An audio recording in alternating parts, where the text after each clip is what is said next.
on hold. Chris in Germany. Holy flying spaghetti monster. Hey, wie geht's? Hey. Wie geht's, Eric? Mein Deutsch ist schlecht. But Yeah. Yeah. Yeah. How are you doing? What did you want to talk about?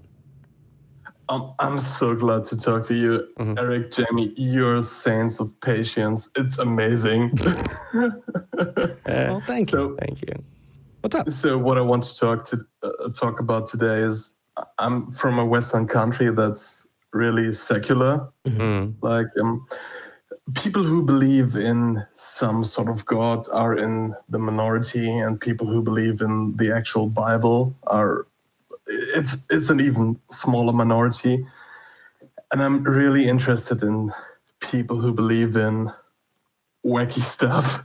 Sorry, American listeners. No, you know what? I actually sat down and tried to think about what it must be like coming from a country where that kind of religious belief isn't a thing. And it's gotta look so wild from your side. Yes.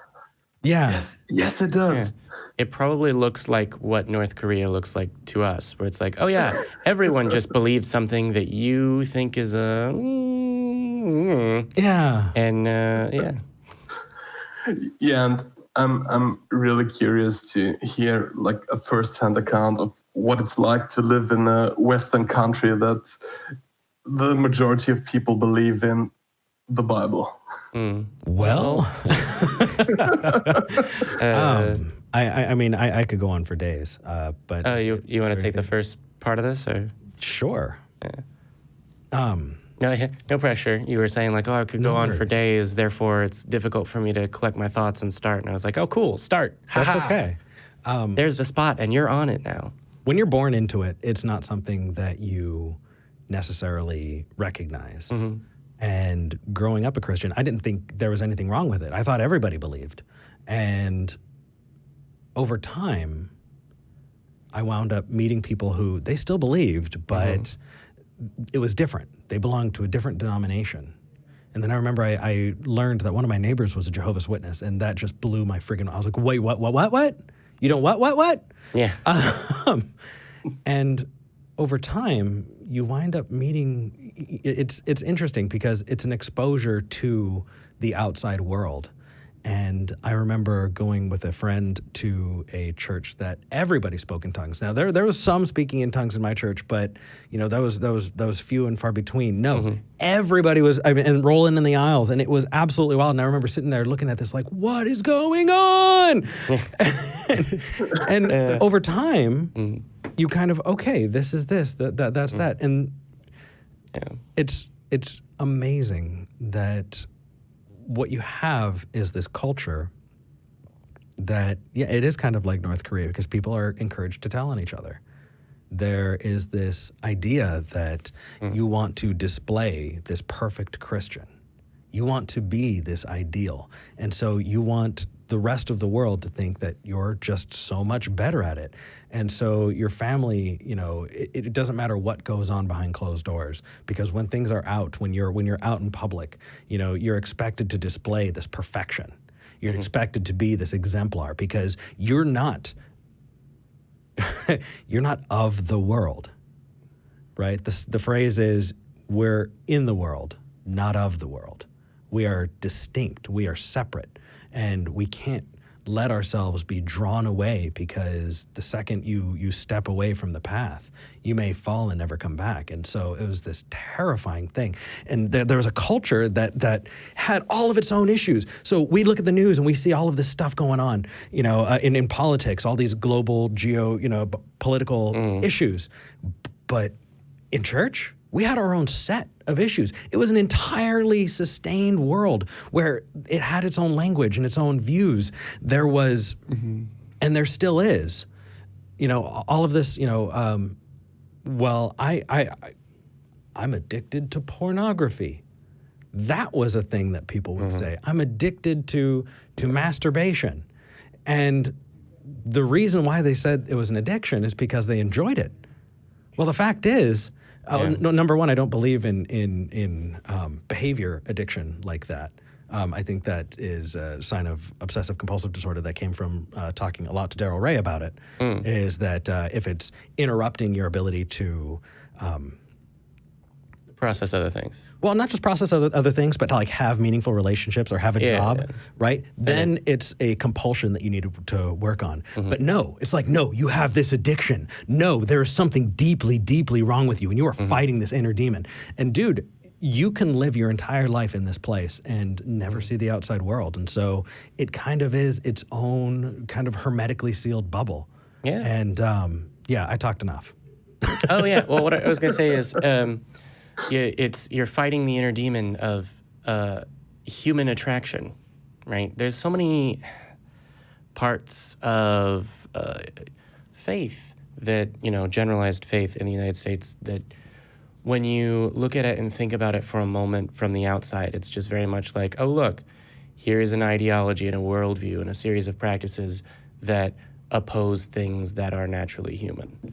Like on so many levels. It's like, oh, we have this ideology, something human gets in the way, we ignore it, and also it's sin. But in terms of trying to figure out what it's like to live in a westernized country that is, chock full of believers, and there's references to belief and stuff all the time in culture, and even people that, like I don't know how much American media or television you watch, there's all kinds of illusions, and clearly, when you think about it and analyze it, a lot of influence from like a Christian worldview and self-sacrifice and like freedom and individualism and all of these things. But it's sort of like, I don't know. It's difficult to describe what it's like to live in that world as a non-believer. But I would imagine, like, so I don't know whether, did you deconvert or have you always been free? I think I became an atheist when I was 4 years old, when my mother read to me a children's Bible. And I kind of recognized the cartoons I watched on TV are much more believable than the stuff that's in the book. You were watching Bugs Bunny or no? So the Teenage Mutant Ninja Turtles. Yeah, Teenage Mutant Ninja. I had the biggest crush on April O'Neil. Anyway. Oh my God. All right, maybe you were addicted to something. No, right? There was one other thing. Oh yeah. Fear. Finish yours and then I'll. Yeah, what I wanted to say was the year 2000, Y2K, when the clock hit midnight.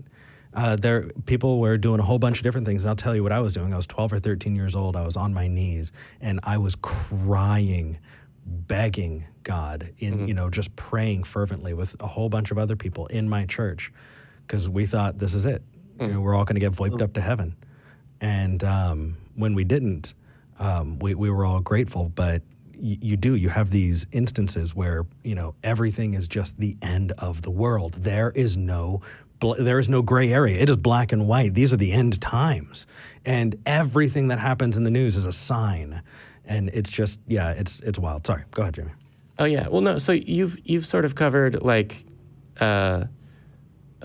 what the belief looks like, especially from the outside. But if you're trying to, there's another aspect of this that I think you maybe even didn't call in to think about, which is, what is it like to live as a believer in a westernized country where you're then exposed to non-believers, right? Which might be something you're also interested in, given that you've lived practically your whole life as a non-believer. And it's sort of like just, for the most part, a thing that people grow up taking for granted. And the example that I try and use is the way that people in America, and they grow up here, think about democracy, because it's just like people have made arguments. I've heard people make arguments about Brexit, like, oh, the European Union isn't democratic, and that is the totality of one of their points. They don't then go on to make the argument why it is better for a system to be democratic than not. They don't even posit reasons for that, because it's just an assumed part of the culture that they grew up in. I don't know whether you've ever examined or how you think about, or if you even think about, democracy or things being democratic as a value. But it's like that. It's like, oh, well, this is godly, right? Oh, this is of the Bible. Of course it's good. I don't have to think about it. You don't even say, oh, of course it's good. It's like saying, oh, ice cream, right? Like, but even more so because you're always hungry for God. Or, oh, you always believe that democracy is necessarily better, right? And you I need work to with display children, it. and at one point I was trying to tell them, like, no, I make the rules. And like, but we voted. We're voting to, and I'm like, doesn't matter. I'm in charge. Like, but you can't do that. I'm like, yeah, I can. Children are different, but it's a. It's okay. I can do what I want. I know. No, it's just a thing that seems normal usually, and it can be kind of frustrating because there's friends, like even friends that I went to college with, where we went to, American University, that has a complete and utter diversity of political opinions. That one, where they just go, oh yeah, democracy, etc., right? But they also don't get why I would think about or analyze or respond to like religious questions or the influence of religion in politics. Probably some of them do so more now because we're faced with like the religion, the place that religion carves out for itself in American politics has become more difficult and impossible to ignore now. But they're still like, oh, well, why would you do a channel? Why would you take something from people that makes them happy? Because, oh yeah, of course, my grandma's super religious is just a statement that goes without question, right? And it's weird, I suppose, is the one-word answer to your question. And it's what is it like to live in a Western country where most people believe? But it's also Weird. empowering because it definitely gets us here. And it empowers us and emboldens us to make sure that there is at least an example. Because I know that I wish that more of this content would have been around for me. Yeah. And so we want to make sure that there's more content available for other people. The best thing that I can say, Chris, since you're coming from it having not believed, please don't be that smug, arrogant guy who's like, oh, everybody must be dumb if they believe. No. Don't worry. They're doing their best. Come from a place of empathy, because just like you would see somebody who came out of, North Korea, just like you'd see somebody who comes out of a cult or something like that, they've got a lot of work to do. They've got a long way to go. And, disparaging them because you weren't in their situation doesn't make it better. So, yeah, there's a bit of a call to action. Yeah. To people that fundamentally were raised with or believe that, oh, this is a better system than democracy, to them, you look like what a Christian looks like to you, which is like, oh, they just believe this thing because, right? So, someone looks at you the way that you look at Christians, one. But then two, I would say it's probably not too dramatically different than living in a non-Western country where you're surrounded by believers. And now my knowledge of other countries and how religious their populations of, and my ignorance of that topic is on full display because I don't know a lot. That said, Chris, I think we're going to move on. But thank you for calling in, and hopefully that helps kind of shed some light on it. Thank you for taking my call. Yeah. Thanks for calling in. Engage with us on, he's gone.